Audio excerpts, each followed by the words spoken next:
So I think we should start this the same way we start all of these.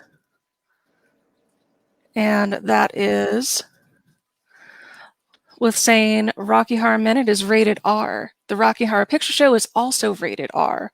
We're going to spend this time discussing the movie in gory detail. And along the road, we will talk about some of our adult content and use some of our favorite swear words. Like fuck, shit, Belgium. So consider yourselves warned. So welcome to Rocky Horror Minute. Thank you for tuning in.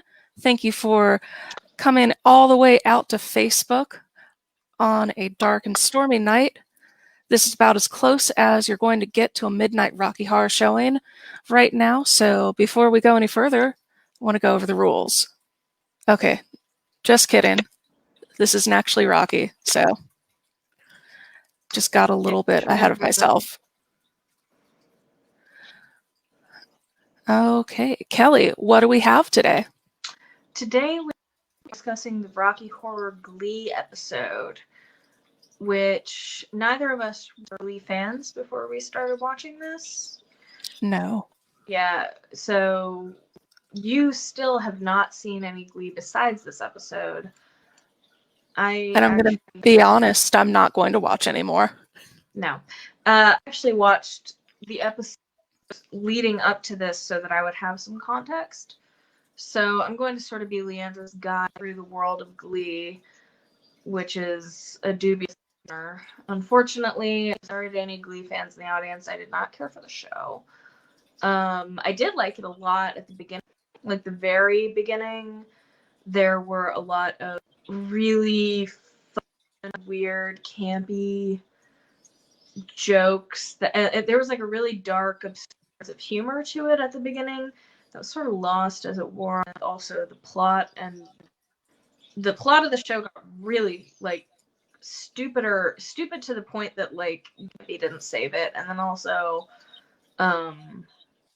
just there are problems which we'll get into later in the episode. It's not even, I know it's like 10 years old now for that. There's no excuse for some of the things they say and do in this show. Yeah, I have some questions.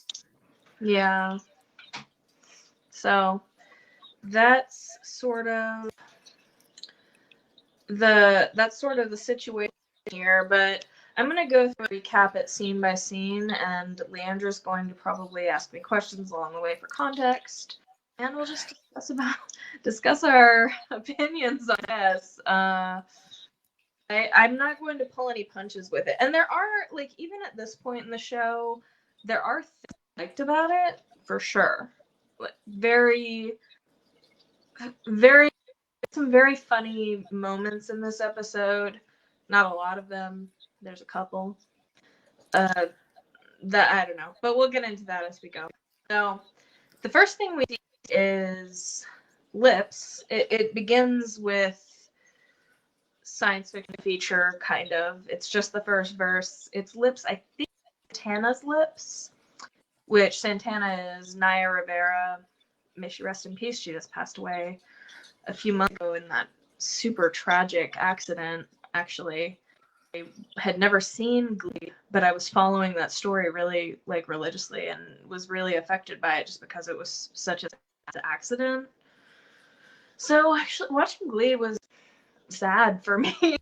I was thinking about that the entire time, you know. You know what I'm talking about, right, Leandra? Oh, yeah. Yeah. So, anyway, she played one of Magentas in this episode for reasons unclear to me, apart from the fact that they had more background characters than they had Rocky Horror characters. Well, they said something in like the first scene where they were going through casting. They were like, okay, well, there aren't a lot of female roles, so we're going to have to double up on Columbia's and Magentas. I'm like, yeah, that's the in-universe. I can only assume the real-world explanation is that they didn't have anything interesting for those characters to do. They also have one character in Juvie right now, one of the main characters. I assume he had something else going on. I know. There's a character in Juvie? There's a character who's been in juvie for a few episodes at this point because he apparently tried to steal an ATM. He actually, that actor has passed away too, and the actor who played Finn, the quarterback, the tall guy. So Oh God. I know. What the People fuck's think the wrong with Glee cast Glee? is cursed. Yeah. So, yeah, it's actually like tragic, but not as tragic as some of these songs, which we're gonna get into now. Science fiction double feature sounded okay. It was overtuned, like everything in this show, especially at this point, is auto-tuned straight to hell. It's bad. It cuts after the first verse, which is fine. Kind of defeats the purpose of the song, but I also understand they're trying to fit it into a 45-minute show and it didn't really add anything. So I actually didn't have a problem with that. I'm assuming it's Santana's lips just because of the shape. I don't know.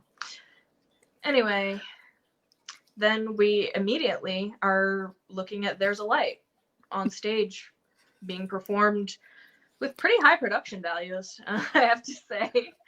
Yeah, Better I was definitely confused at that point because, as friends of Rocky Horror would know, the second song is not There's a Light, it's Damn It, Janet. So I was emotionally prepared for that to be the next song, and then it wasn't.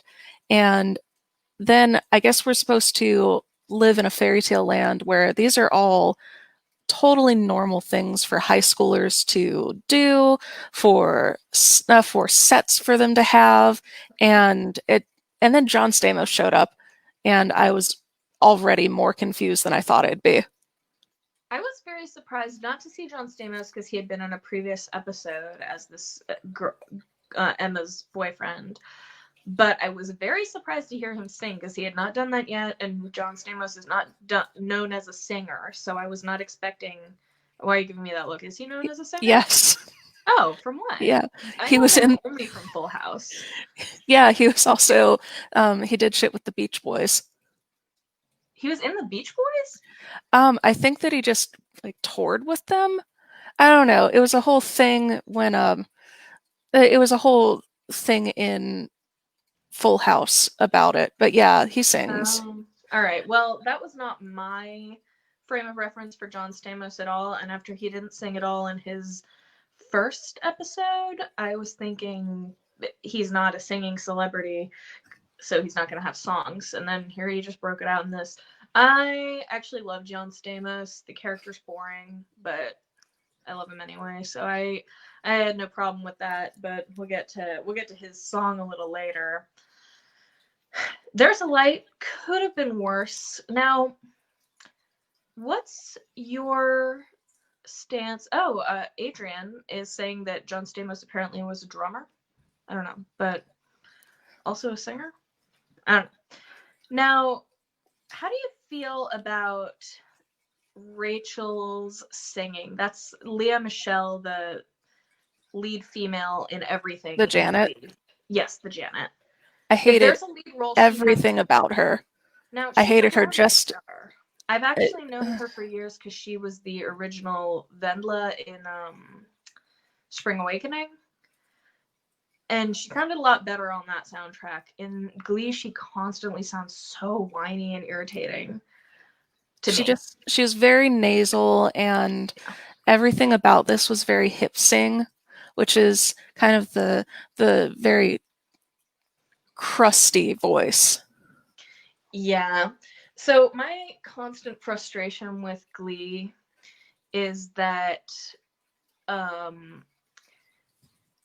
she is in every episode constantly they're like, you're the best singer I've ever seen, you're the most amazing singer in the entire world, you sound amazing, you're the lead, you get all the solos, everybody else is a background character. And almost every other female singer in the Glee Club is better to me, especially Mercedes, who's played by Amber Riley, and the girl who played Frankenfurter. Oh my god, she was amazing. Yeah, I mean, her voice is a million times better to me than that. Now, I understand sometimes you need like a mezzo for certain parts, but she's the lead female for whatever reason. Her character is also just the most irritating, and I hate the way she lip syncs. I mentioned earlier to you that it reminds me of TikToks.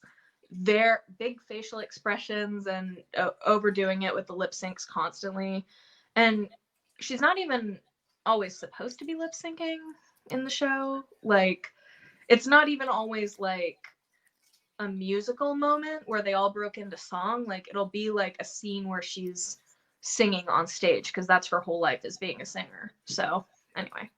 Now, I'm going to be honest, I never intentionally paid attention to what Glee actors were doing, but I did hear that she was a bitch. I've heard that too. Yeah, I've heard like, she's a bitch, and I did not find out why, but a friend of mine, close friend of mine, described her as, quote, a rude racist. okay. I don't know why. I'm not shocked. I don't know the context for that. Don't come for me, guys, if you're like a Leah Michelle stan. I don't know why she was called racist, but I do trust this person, so anyway.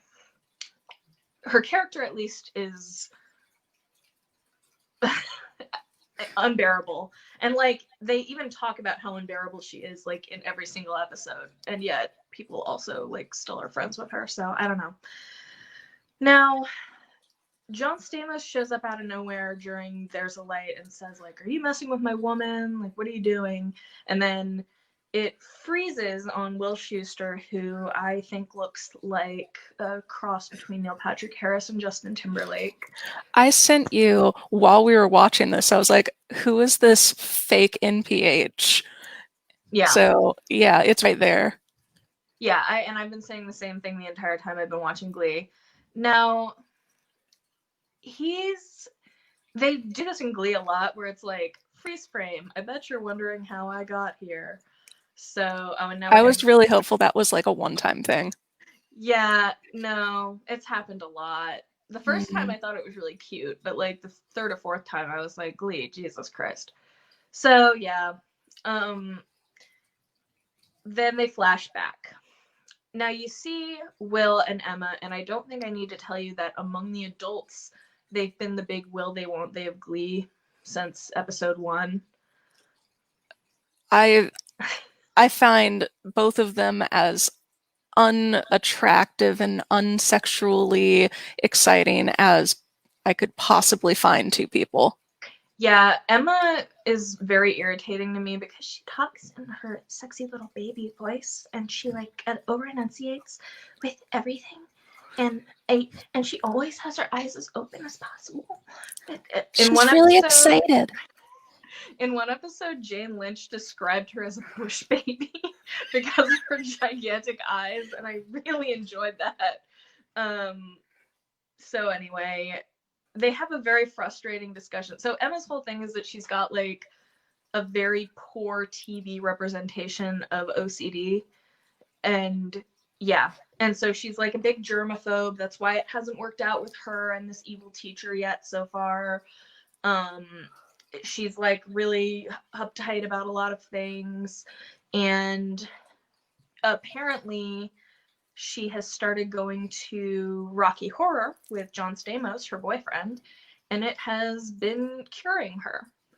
Now, Rocky Horror has been like therapy to me and a lot of people, but I don't think it is basically going to work as immersion therapy for any of these issues. What is the grossest thing that ever happened around you at a Rocky Horror Picture Show showing? I stepped in vomit when I was only wearing stockings one time. That's the worst. Hated that. Yeah. So yeah. I have touched boners of people that I did not want to touch. Yeah, that's always surprisingly upsetting. On both of our parts, they weren't like casually slipping a boner into like dick in a boxing me or anything. Like, it was just part of the experience. One of our Sarah, who's watching the stream, said she's had a condom thrown at her. I hope unused, but it did not. Yeah, so can confirm. Leandra, what is the grossest thing that's ever happened to you at a Rocky Horror Show? Okay, well, I've been doing Rocky for long enough that I've done it in multiple places, and one of the just kind of standard things that used to happen at one of the places I did Rocky was there were always mice just scrambling across the stage, and it was always just very upsetting to me that I'd go like, oh no, it touched me. Oh no, no, thank you. So there was that, and then I've heard some horror stories.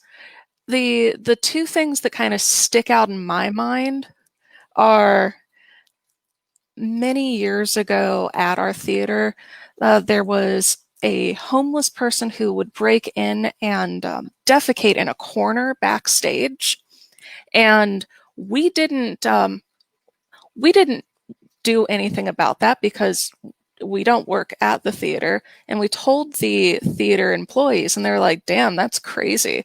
And then they just put a like traffic cone in front of it. And we were like, what? At least they So didn't like put a cocktail umbrella in it or anything. so we had Pooh Corner for like a month, and it was very upsetting. And we just were like, don't put your stuff within like 15 feet of this. I'm very sorry. It's not mine. I'm sorry. So it's not mine, honestly. No, but so then we had a meeting with the manager, and we were like, hey, while we have you, Pooh Corner, any way we get that fixed? And he was like, but what now?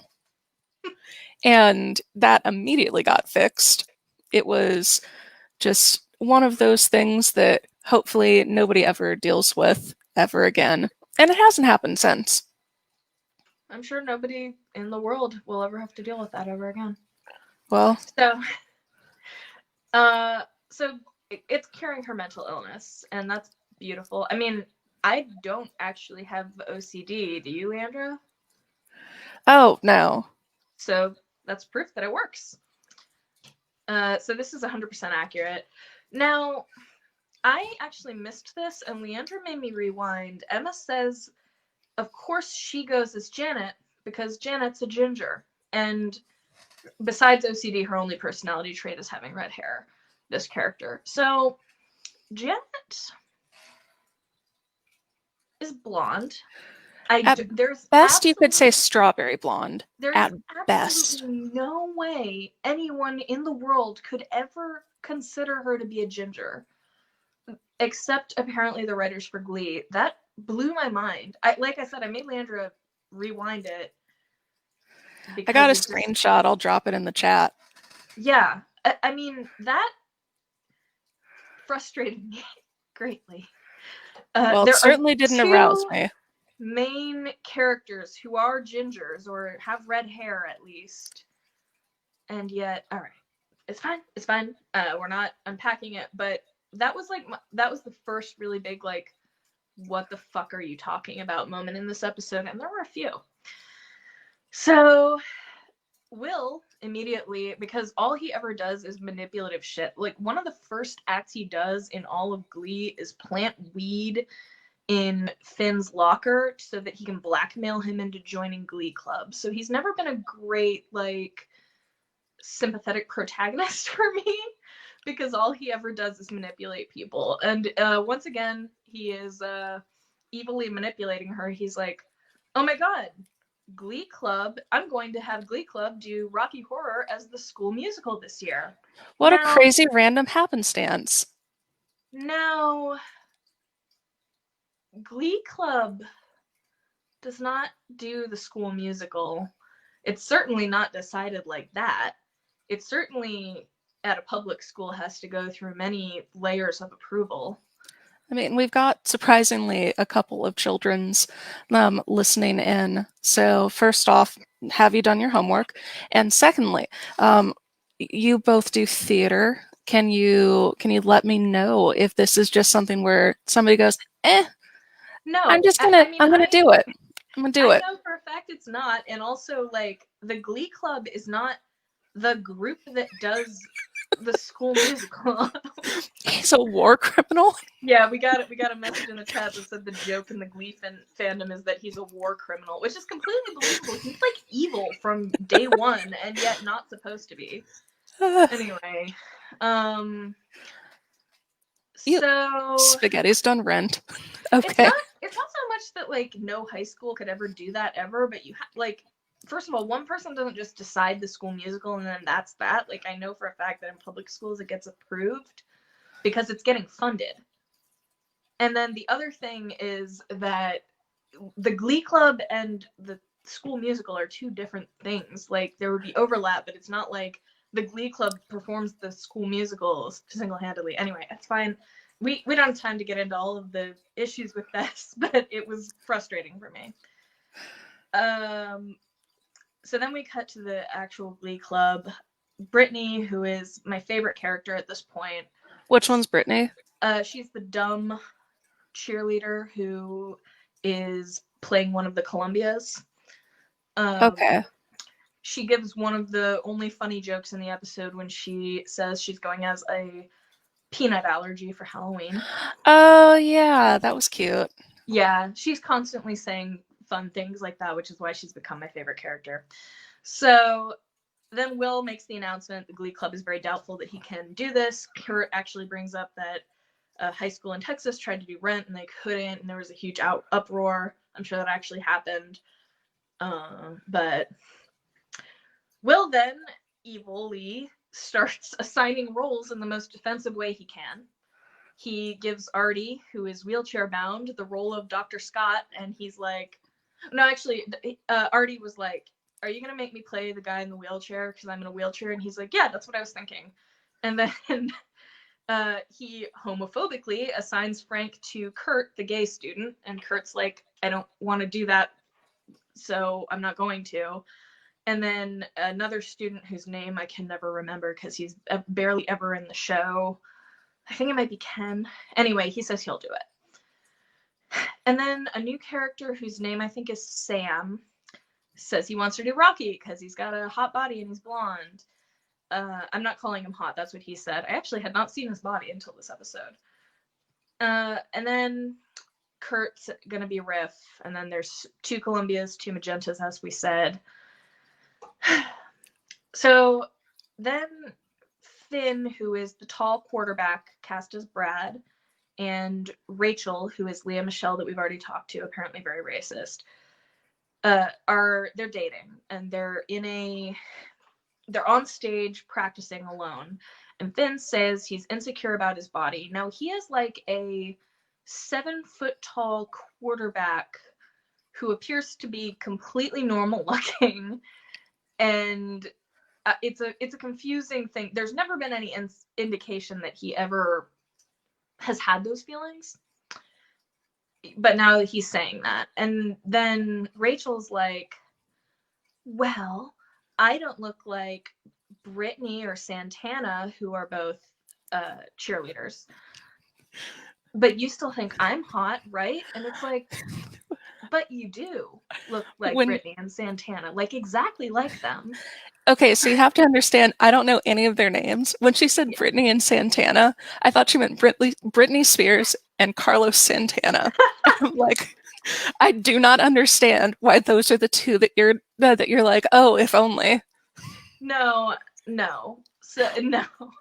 Another weird thing, this is just as an aside, but there was like a big thing at the beginning of season 2 where like Santana had gotten a boob job over the summer and she almost got kicked off the cheerleaders for it and everything. And I was like, she does not have big boobs now. It doesn't look like she got a boob job. Like, I thought they were doing it to cover up for the fact that the actress got one, but I don't think the actress got one. As far as I can tell, she looked exactly the same as she did in the first season, so it was a very weird plot point. But then why not just pad the bra? But then why do it at all? Anyway. Why? Why? Anyways, if only I looked like Santana featuring Rob Thomas. Yeah, Adrian, you can dream. So anyway, she says thank you, Spaghetti. Santana, who she does look exactly like. So it was dumb, but he's like, you're right. I do still think you're hot. Now it cuts to the local news show. They say the second funny joke of the episode for me, where the news story that they're finishing up is making it the zoo's first Unitarian chimp wedding in over 6 years, which I loved. I enjoyed it a lot. But then they cut to Jane Lynch, who is the cheerleading coach, giving. That's what she is? She is the cheerleading coach, Okay. and she's like she's really obsessed with winning. She wins every championship, so she's a big rival of the Glee Club, always trying to destroy it. It doesn't make a ton of sense now, but so she also has a like a feature, a weekly bit on the local news show. What would you call that? A bit. Yeah, I don't know. Segment. A segment. Segment. That's what we want. I was like, calm, yeah, but on TV. Anyway, she gives some fun weirdness as usual. What was your? I'm very used to these because they have them a lot on the show. What was your takeaway from that whole thing about Halloween that she gave? I don't know. Like, I was left confused because she's like, don't make kids trick or treat, scare the shit out of them. And I'm like, I mean, bold. I'm not saying that that's the wrong answer, but I don't know why you feel strongly enough about it that you'd put this on your "this really grinds my gear" sort of thing. That's what her whole thing is, and her character's constantly saying like stuff that is that bizarre, and it's honestly enjoyable for what it is. So anyway, she finishes up. She says that's how Sue sees it. That's her thing. And is it because she's a C word? She is, and she'd probably have no problem with that. Now, she's in her office at school carving a pumpkin in her office, which becomes a masterpiece. I loved that as well. That was another joke I enjoyed. But Barry Bostwick and Meatloaf show up. They do. Shocking the hell out of me. Even though they get a lot of guests, for some reason I didn't think those two guests were going to show up. So I was happy, actually, to see them. They basically say that they want her to do an expose about this school doing Rocky Horror, and that she'll get a local Emmy, which she becomes an obsession for her instantly because her whole thing is she's obsessed with winning and trophies. They do a fun bit during this where it's like, killer bee. Imagine like a story about a town overrun by killer bees, no terrorists, no Mexicans, which is offensive, Mexican terrorists, and it gets offensive. But that was pretty much all they did. Other than that, I felt they were wasted. Yeah, my response to you with this was, I expected more from you, Barry. I didn't really expect much more from Meatloaf, just because he really was playing kind of a fun version of roles that I've seen him in. I really, really hoped that Barry Bostwick would bring something that he at least found joy in. And I was just checking it out. It looks like Barry Bostwick said that their roles were stunt casting, and he was hopeful that his character would return to the show in the future and become involved with Sue. So that would have been funny. I don't know if it happened, but that was his hope. Yeah, and I never will know if it happened because I'm never watching another episode of Glee again. No, this was torture. So we cut to Glee Club again. The Cheerios, which is the name of the cheerleaders, make fun of Finn's body, which they're like, "Ooh, can't wait to see that hotness." And he's like, "What do you mean?" And they're like, "You can't." Am I attractive? Oh no! Well, they go, "You can't eat sloppy joes every day and expect everything to be fine." And I'm like, you actually, if you're a high school boy who's like 8 feet tall and plays football, you definitely can. I don't think there's any high school boy, for the most part, who is carefully watching his diet. Well, And that was kind of my thing with all of Not this. that it should matter. Not that it should matter, but also what the fuck are you talking about? Like the Like, idea that the cheerleaders would be like, there's that fat ass getting a sloppy Joe again. there were so many times that they're like, hey, I just want you to know, people watching, you should really care about what you look like. And if you Yeah. don't, then you're the problem. And I'm like, Yeah. So,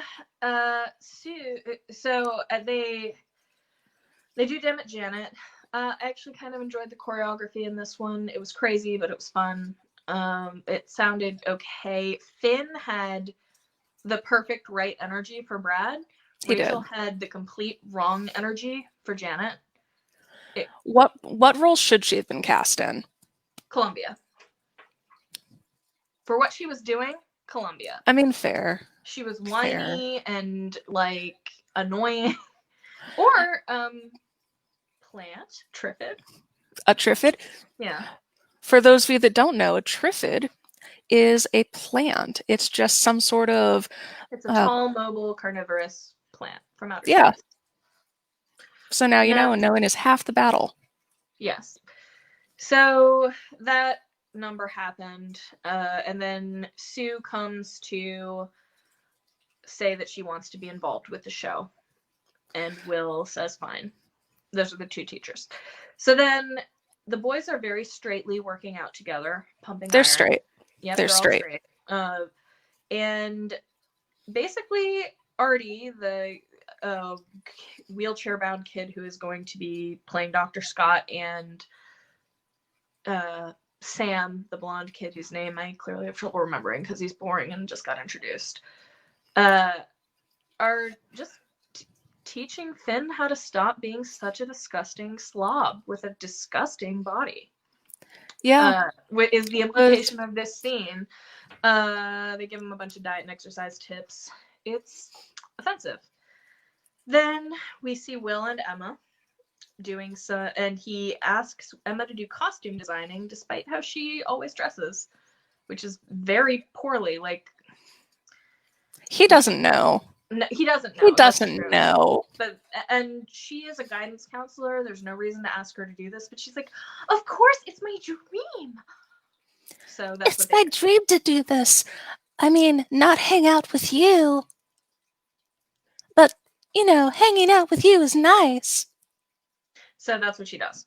And then the kid whose name I can't remember, who said he was going to play Frank, hops in and says he can't play Frank because his parents refuse to let him play he uses an offensive slur for a transsexual person, or a transgender person, and that's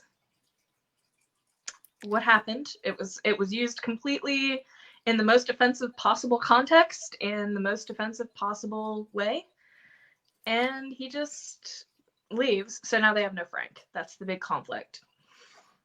So Becky, a student with Down syndrome who is used pretty offensively, and is like Sue's right hand, is dressed as Sue, and Sue hands her a megaphone and says, "Go scream at some fatties." So that was nice. It was Mike who was going to play Frank. Mike. I don't know who these people are. Yeah. Okay. I just can't ever remember his name, because he barely ever speaks, ever. He's forgettable. Yeah. I mean, he is such a background character that when he was supposed to play Frank, I was like, oh, please. I know that that's not happening. So, yeah. So then Carl and Emma are talking about how they're super annoying Rocky Horror fans. And Sue tells Carl that 70% of all teeth in the school are wooden because he's a dentist. So for some reason that makes him want to He's a Horror. dentist. Yes, be a dentist. Yeah, well, that's why that was why teeth lured him in. Okay, I thought that was very weird. Yeah, it was, but it was still like not quite as weird as it seemed. So they abruptly cut to, so it's Hot Patootie. John Stamos kills it. I felt the rest of the club, but I enjoyed him as Eddie quite a bit. Thoughts? So here's the kind of issue that I have with a lot of this. It's supposed to be a musical for like the kids in the high school. And instead, all of these adults keep going, I'm going to be in it. I'm An going to take adult this who does role. not even work at the high school. Wait, who? Oh, Well, right, John right. He's a dentist. He's just Emma's boyfriend. That's the only connection he has to any of this. That's like, why? No. Although he did in like 2 episodes ago give free,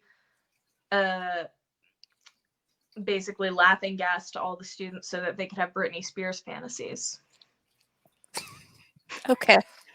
But anyway, like this was the second season, so it was renewed after the first season. Yeah, and then there are 6 seasons total. So, but anyway, Stamos says he can't actually play Frank. He thinks that type of thing should be done in the privacy of your own home, making Glee once again a confusing message. But he does say he wears bustiers at home because, in his words, he's freaky like that. And it's like, okay. And I want to say it was one of the cheerleaders was like, oh my God, that's really hot. And I'm like, put your hand down. Yeah, well, all the students are constantly saying they want to fuck him, which is, I mean, he is John Stamos. I've never wanted to bang John Stamos. I've always wanted to bang John Stamos. And not just because he's a celebrity, because we have talked about on the show how I will sleep with any celebrity. Regardless of age, appearance, diseases, whatever. For the story. But also, John Stamos I would sleep with even if he wasn't famous. Now, Mercedes says she wants to play Frank. Hey there. Because and I thought she was going to be like, I've always connected with this character, but instead she's like, I've always wanted a lead role. That's my dream. And I was like, you know what? That's accurate for community theater. Or any theater. Like, so they give it to her. She says, I've read the script and they say, don't dream it, be it. And I'm really hoping you'll give me a chance just this once to be a lead. And I'm like, fuck everybody. Oh my God. And she was the best part of it. Oh, for sure. If you disagree, you are wrong. And I was like, but then it actually was great. So they abruptly cut to dress rehearsal. Finn says he's worried about showing nuttage, which I was like, Finn, that is a fair issue. I've seen many ball slips at Rocky. Yes. So, and some intentional, some not. Yeah. It's a real thing. So pro tip for all of you people out there that might like stripping. If you're going to be wearing underwear that is not fully backed, don't do any deep bends. Yeah. So I'm trying to go faster now because we're so behind. But basically, Mercedes does Sweet Tea. She kills it, in my opinion. The lyrics are kind of weird, but the only real thing is that she says, I'm just a sweet transvestite from sensational Transylvania. I don't know why they can say transvestite and not transsexual.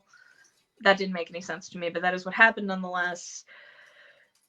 And she does say the rain isn't to blame, which is wrong. I don't care. It's the rain. Maybe the rain is really to blame, but that's fine. It's fine. I don't care.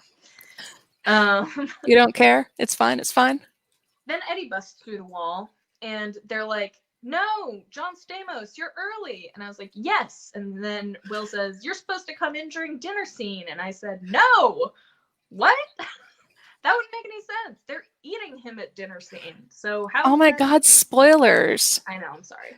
And they took away the cannibalism by doing that. So I don't know. That was another moment where I was like, dude, why are you doing this if you clearly don't know much? You think Janet's a ginger and then you think this. I don't know. Now, Will announces that he's going to play Rocky because he can't have a student doing that risque part. And I'm like, fair, I guess. But then does that mean Frank is going to be talking about fucking you when it's Mercedes? And Janet's going to be talking about fucking you when it's Brittany? But whatever. It's all a setup just so that he can say, Emma, I need you to help me rehearse Toucha. And then they do. The only good part of this is that Santana and Brittany as Magenta and Columbia are watching, and they are the perfect characters to play Magenta and Columbia because they are casually gay together, and basically Like just, so many people. background characters who watch from afar and make catty comments all the time. So they basically are Magenta and Columbia. And like Santana's really mean. And like Brittany's dumb but enthusiastic about stuff. So it was really good casting for just that alone. Wait, no. Yeah, it's you. You're the dumb one. Oh, yes, definitely. Yeah. So I helped. they do touch ya. It sounds like shit, in my opinion. Like the worst of all of them. It was the lyrics, though. Well, I mean, not just the lyrics, though. I'm saying, like, the audio, like, the music and the auto-tuned singing was terrible to me. You don't think Janet should have sexy little baby voice? It was all bad. Like, it was so auto-tuned and, like, shitty sounding. So, anyway, they changed the lyrics quite a bit. They said I felt there's no use getting into heavy sweating. It only leads to trouble and bad fretting. And then we get later she also says, I need a friendly she says I need a friendly man. Not even a friendly hand. So it's all about her needs, I guess. So it sucked. They basically destroy his classroom and basically she strips him down. It doesn't make any sense for what's happening. And then she runs out terrified. So then Finn and the blonde kid are discussing how fat the blonde kid Sam is, which is ridiculous. He has 0 body fat. And then Finn's like, well, I feel bad about my body too. And then the blonde kid says, the third what the fuck moment, he says, the Brad part's not about looking hot. It's about being confident in who you are and how you look, no matter how douchey you are. That interpretation of Brad is insane, right? I mean, yes and no. When is Brad confident in who he is and how he looks? In a corset. Well, at the very end. Yeah. Not throughout. Like, that's his transformation, but most of it is not that. I don't know. So they do Rocky Horror Roll Call. It's sort of fun, except for the show implied, because Finn's not there and Will is having to read his line of Janet. Or whatever. So the show implies that it's unheard of for someone to read a missing character's line at rehearsal, which is stupid and crazy and made me mad. They're like, we can't do this without Finn. You keep having to say one name when he's not here. It's stupid. So anyway, Finn is not there because he was suspended for walking down the hall in his costume, which was his tighty whities. They were boxers. Oh, okay. Well, he gets a 1-month suspension for this, which is crazy. And they say 9 children have already signed up for therapy, and I was like, that's so fucking irritating. Like, and they brought in the grief counselor. I know, like, oh, we needed therapy from seeing this student because his body's so disgusting. Like, fuck you, Glee. Like, actually, fuck you. But Will gets it downgraded to a warning. The principal Figgins reminds him that everything's on the line or else Glee Club's done for good. That happens in like every single fucking episode. It's irritating. Carl, the dentist, throws a tantrum. Becky comes to trick or treat. She's very offensively dumbed down. I'm really having to gloss over stuff now because we're over time. But she's really offensively dumbed down. She's talking like a child or a baby. When that is not her character, and that's also like just a really offensive portrayal of people with Down syndrome, so I did want to highlight that. But because she's just parroting things she's heard in the past, she goes, Rocky Horror is an abomination. And then Will's like, what did you say? And she's like, well, that's what's on the tape in Sue's office, and then shows it to him, and then he finds out she's doing the expose. So then the expose, he argues with Sue. Eventually he is like, you know what, you're right. I thought it was okay because the students have the internet, which what? And then he decides to pull the show, and Sue's like, no, my Emmy. Will tells Emma, I only did this to get close to you. He says, I promise never to abuse our feelings for each other again. What? But also, I bet he does not keep that promise. This is like the 15th time he's been like, I'm going to back off and respect that you've decided you don't want to date me. And then every episode he's just doing this kind of shit. So he apologizes to kids. They make more jokes about everybody's bodies, so that's nice. He then says Rocky Horror wasn't for envelope pushers, it was for outcasts. And I was like, fuck you, I can be both. I am certainly both of those. Yeah, perhaps at the same time.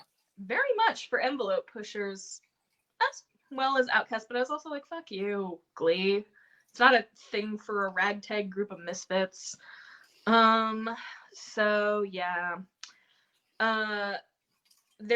He's like, we're doing the show, but just for us, not for other people. And then they have time warp.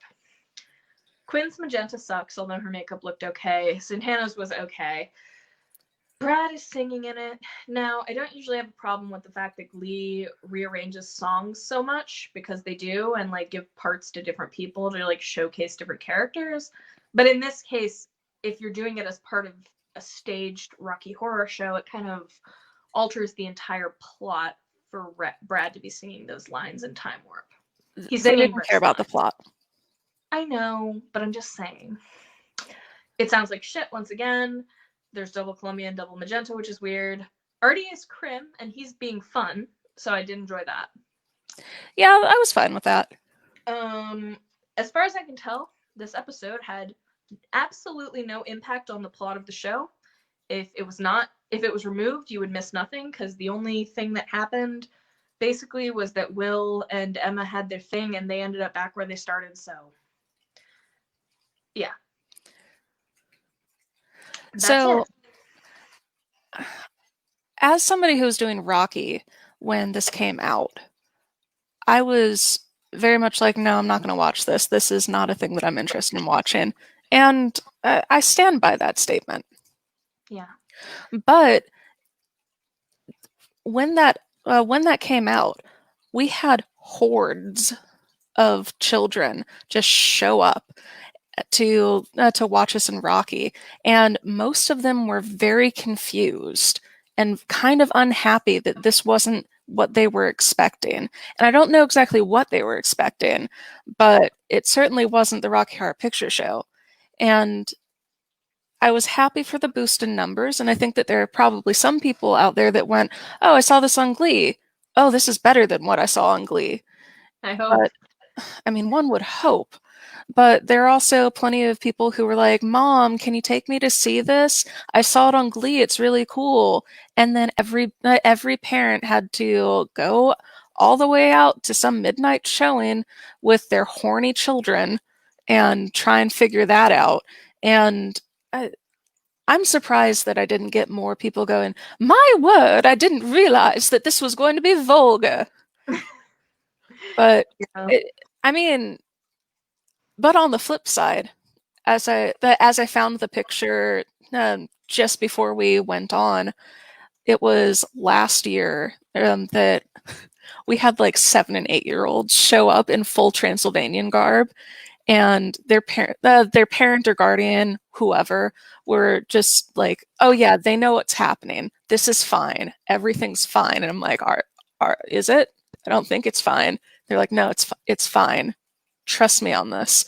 And they came up, they sang the alphabet song, because what else am I going to do? And then they sat down and had the time of their lives. And I was just like, that is great. I'm so happy for you. And yeah, they were absolutely adorable little bugs. Right. So that's pretty much it. I found out that Planet Schmanet Janet was supposed to be in this episode and was recorded, but was cut for unknown reasons. Probably because it didn't make any sense. Carl and Emma were supposed to sing it. Oh. So. I read that John Stamos was initially supposed to play Frankenfurter, but the network was like, that's not a thing. That's not a thing we're doing. Thank you. But there were just so many questions, so many casting choices that I was very concerned about. Nobody ever said, whoa, whoa, whoa, why is this dude playing Rocky? And Janet is still Lea Michele. Yeah.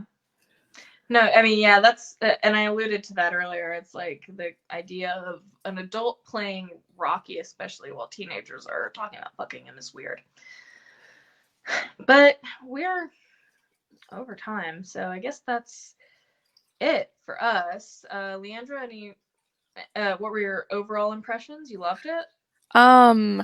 What is the word I'm looking for? Um, as disturbing as the concept of you fucking Gary Busey. Well, I would have to say it's worse than that because I would gladly fuck Gary Busey at any opportunity. Whereas I hope to never watch another episode of Glee. I'm angry that I had to watch as many as I did. Nobody forced you.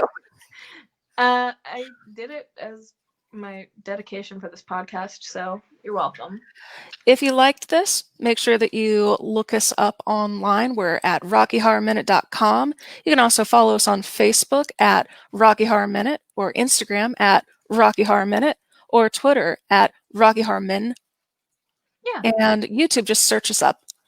Yeah, and if you have comments or questions about the Glee episode or anything in Rocky or the Rocky universe, or you want to send us a dick pic, whatever, just email. Yes, do that. You can email us at rockyhorrorminute@gmail.com or DM us on Instagram or Facebook, or I don't care. Do whatever you want to get in touch with us. And of course, at the end of this month, we're going to have a fantastic Christmas special. Lots of singing, no dancing because this is a fully audio format, but you can definitely bop in your own home or your own vehicle, wherever you listen to your podcasts. But we are far over, so I guess what we can do is end this the way that we end all of our shows with now. You don't have to go home, but you can't stay here, so get the fuck out.